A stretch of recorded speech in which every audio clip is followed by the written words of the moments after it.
नमस्कार दोस्तों, आप सभी का स्वागत है आपके अपने YouTube चैनल पर। आज मैं एक कॉमेडी साइंस फिक्शन फिल्म की व्याख्या करने जा रहा हूं जिसे the world sinks except Japan कहा जाता है। स्टोरी को समझने के लिए वीडियो को आखिर तक देखना और कमेंट करके बताना आपको वीडियो कैसी लगी। और हाँ दोस्तों, वीडियो को लाइक और सब्सक्राइब करना ना भूलें। तो चलिए शुरू करते हैं। दो जापानी पुरुष गोटो और कोगा दिन भर काम करने के बाद बार में हैं। वे एक भयानक जापानी लहजे में गा रहे एक अमेरिकी कलाकार का मजाक उड़ाते हैं। हाल ही में जापान में दुनिया भर के विदेशियों के देश में आने की बाढ़ आ गई है। बार में दोनों के बगल में अमेरिका के राष्ट्रपति बैठे हैं।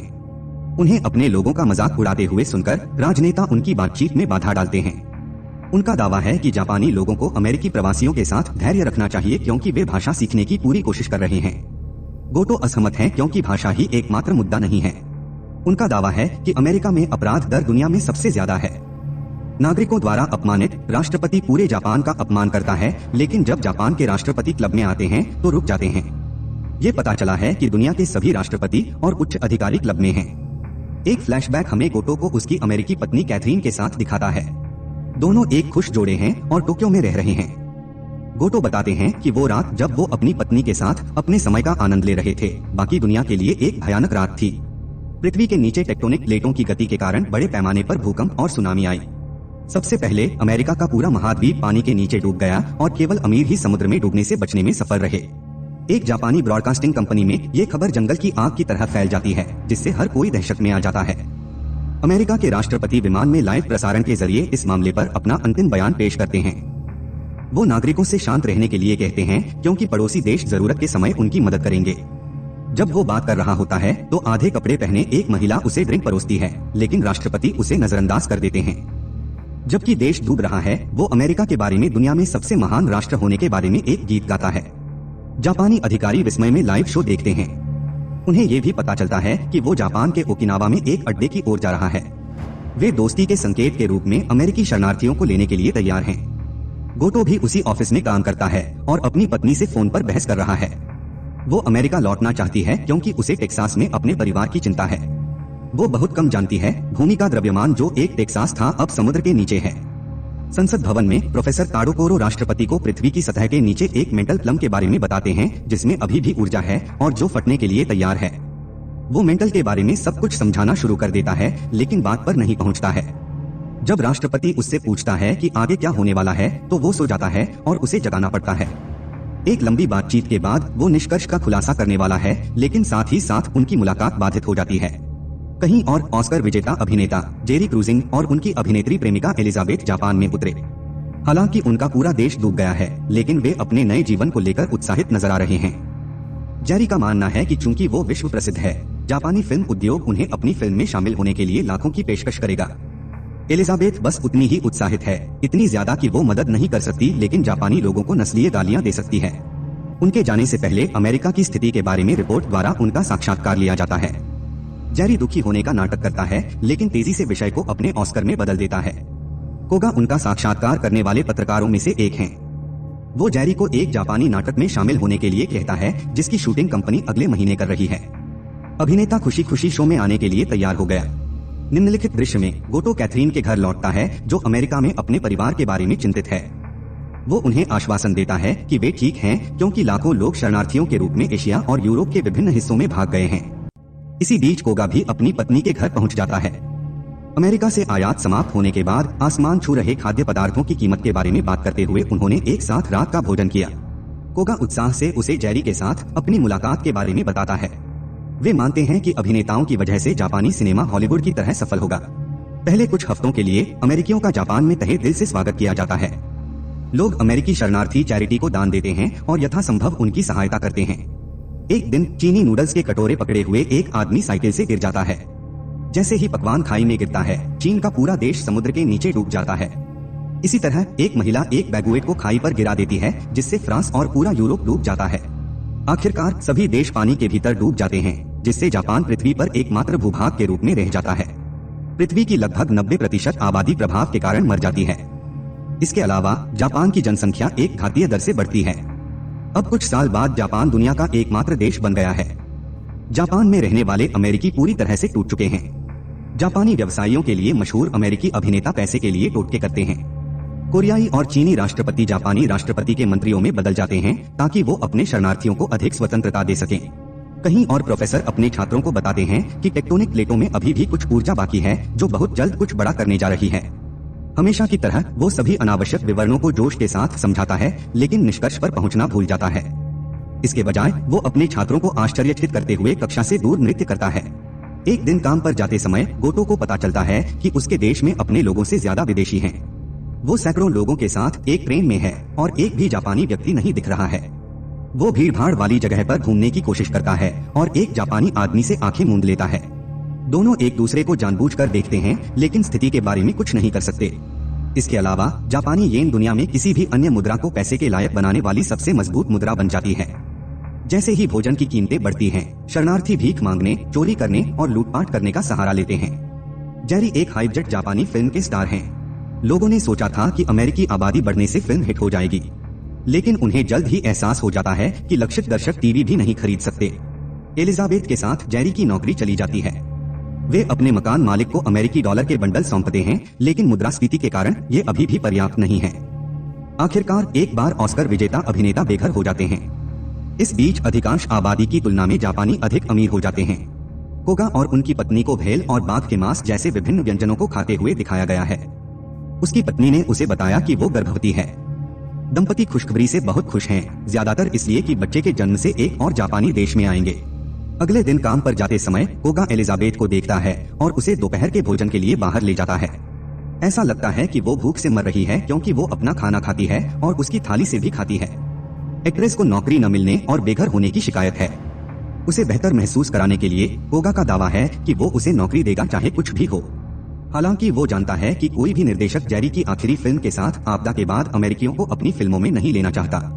कहीं और प्रोफेसर विदेशी महिलाओं के साथ अपने समय का आनंद ले रहे हैं, जो पैसे के लिए उसकी रखैल बनने के लिए सहमत हो गए हैं। उनका एक छात्र टेक्टोनिक प्लेटों के कामकाज की व्याख्या करने के लिए उनकी प्रतीक्षा कर रहा है, क्योंकि पुरुष महिलाओं के साथ फ्लर्ट करता है। प्रोफेसर यौन उदाहरणों का उपयोग करके अपने सिद्धांत की व्याख्या करते हैं, लेकिन फिर से किसी निष्कर्ष पर आने से पहले रुक जाते हैं। पत्नी के बारे में पूछने पर वो गुस्सा हो जाता है और छात्र को भगा देता है। इस बीच एलिजाबेथ भी पैसे कमाने के लिए एक वेश्या में बदल जाती है। वो अपनी हैसियत के कारण अतिरिक्त पैसे लेती है, लेकिन पुरुषों को भुगतान करने में कोई आपत्ति नहीं है। हालांकि जेरी के साथ उसका रिश्ता उसके नए पेशे के कारण बिगड़ता है। गोटो की पत्नी कैथरीन अपने लोगों को उचित सुविधाएं प्रदान नहीं करने के लिए जापानी सरकार से नाराज हैं। चूंकि गोटो को विदेश नीतियों की परवाह नहीं है, इसलिए वो उस पर भी पागल हो जाती है। इसके अलावा उनका सुझाव है कि वे विदेशी नौकरानियों को किराए पर ले, क्योंकि वे सस्ती हैं और आपको अमीर दिखती हैं। कैथरीन इस विचार के सख्त खिलाफ हैं, लेकिन फिर भी गोटो ने इसे करने की योजना बनाई है। दूसरी ओर अभिनेता जेरी अन्य शरणार्थियों के साथ सड़कों पर रह रहे हैं। जब एलिजाबेथ काम से देर से घर लौटती है तो वो उससे पूछता है कि वो कहाँ थी। वो दो टूक दावा करती है कि वो एक ग्राहक के साथ थी। वो ये भी सुझाव देती है कि वो व्यवसाय में शामिल हो जाएं, उसे और अधिक उत्पादक बनने के लिए कहें, क्योंकि वो पूरे दिन कुछ नहीं करता है। वे एक बड़े पैमाने पर बहस में पड़ जाते हैं, जिसके बीच एलिजाबेथ ने अपना ऑस्कर पुरस्कार तोड़ दिया, जिसे वो अपने जीवन से अधिक प्यार करता था। लड़ाई के बाद दोनों का ब्रेकअप हो जाता है। जब अपराध दर में वृद्धि होती है तो जापान के राष्ट्रपति रक्षा जनरल को एक शरणार्थी विरोधी संगठन के प्रमुख के रूप में नियुक्त करते हैं। फिर कई सैनिकों को अवैध शरणार्थियों की तलाश के लिए बाहर भेजा जाता है और उन्हें निर्वासित करने के नाम पर समुद्र के बीच में छोड़ दिया जाता है। जो लोग कानून का पालन नहीं करेंगे या जापान के रहन सहन के साथ तालमेल नहीं बिठाएंगे, उन्हें भी निर्वासित कर दिया जाएगा। सरकार का मुख्य उद्देश्य अधिक से अधिक विदेशियों को बाहर निकालना है, इसलिए वे दस्तावेजों की फिर से जांच करने पर विचार नहीं करेंगे, भले ही किसी व्यक्ति के अवैध अप्रवासी होने की झूठी सूचना दी गई हो। अन्य राष्ट्रों के राष्ट्रपति ये जानते हैं, इसलिए वे बिल को रोकने की कोशिश करते हैं, लेकिन जापानी राष्ट्रपति अपने फैसले पर अड़े हैं। वो अन्य राष्ट्रपतियों को भी जापान की महानता के बारे में एक बच्चे के गीत पर नृत्य करवाता है। जल्द ही कई अवैध अप्रवासी पकड़े जाते हैं। सरकार द्वारा उन लोगों को चावल केक प्रदान करने के बाद जो उन्हें अवैध लोगों की सूचना देते हैं, वे एक दूसरे के खिलाफ शिकायत करना शुरू कर देते हैं। कई निर्दोष और कानूनी लोगों को भी नियम के कारण निर्वासित किया जाता है। जेरी ने पैसों के लिए वेश्यालय में काम करना शुरू कर दिया है। एक दिन कैथरीन उसे किनारे पर देखती है और उसे अपने बचपन के सेलिब्रिटी क्रश के रूप में पहचानती है। सबसे पहले जेरी को लगता है कि वो भी सभी की तरह उसका मजाक उड़ा रही है। जब उसे पता चलता है कि वो उसे देखकर वास्तव में खुश है, तो वो उसे अपनी स्थिति के बारे में बताता है। पुलिसकर्मी इसे संदिग्ध पाते हैं और कैथरीन से पहचान के लिए पूछते हैं। जब उन्होंने देखा कि वो एक जापानी व्यक्ति की पत्नी है, तो उन्होंने उसे जाने दिया। कैथरीन जेरी को वो किराना सौंपती है जिसे उसने अभी खरीदा था जब वो कहता है कि उसके पास खाने के लिए कुछ नहीं है। जब गोटो उस दिन घर लौटता है तो उसकी विदेशी नौकरानियों द्वारा उसका स्वागत किया जाता है। वे उसे पजामा में बदलने में मदद करते हैं और यहाँ तक कि अगर उसे कुछ चाहिए तो उसके साथ बाथरूम भी जाते हैं। चूंकि कैथरीन ने आज रात के खाने के लिए खरीदारी नहीं की, इसलिए वे कुछ भी नहीं बना सकते थे। गुस्से में आकर गोटो अपनी पत्नी से पूछता है कि उसने वैसा खाना क्यों नहीं खरीदा जैसा उसे चाहिए था। युगल एक तर्क में पड़ जाता है जो तब बढ़ जाता है जब गोटो कैथरीन को थप्पड़ मारता है। वो ये कहकर घर से निकल जाती है कि वो उसे छोड़ रही है। अगले दिन गोटो उसे काम पर जाते समय देखता है। वो निर्वासन पुलिस के साथ बहस कर रही है जो जेरी को ले जाने की कोशिश कर रही है। गोटो हस्तक्षेप करता है और उससे पूछता है कि वो एक अजनबी को बचाने की कोशिश क्यों कर रही है। कैथरीन तब स्वीकार करती है कि वो जेरी से प्यार करती है और उसके साथ जाना चाहती है, भले ही इसका मतलब समुद्र में समाप्त हो जाए।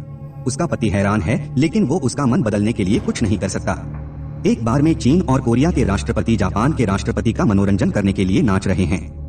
उन्होंने अपने लोगों के लिए समान अधिकारों के लिए लड़ना पूरी तरह से छोड़ दिया है। इसके बजाय वे अब इस उम्मीद में राष्ट्रपति के लिए नृत्य करते हैं कि वो उन्हें भोजन और आश्रय प्रदान करेंगे। बार के वेटर गुप्त रूप से कुछ योजना बना रहे हैं क्योंकि वे एक दूसरे को पार्सल सौंपते हैं। उनमें से एक फ्लश टैंक से एक बंदूक निकालता है जिसकी उन्होंने तस्करी की है। वे हथियारों को राष्ट्रपति के केबिन में ले जाते हैं और उन्हें बंधक बना लेते हैं। जल्द ही उन्होंने पूरे बार को अपने कब्जे में ले लिया और सभी को बंदूक की नोक पर पकड़ लिया। कोगा और गोटो जो वहां शराब पीने के लिए गए थे चौंक गए।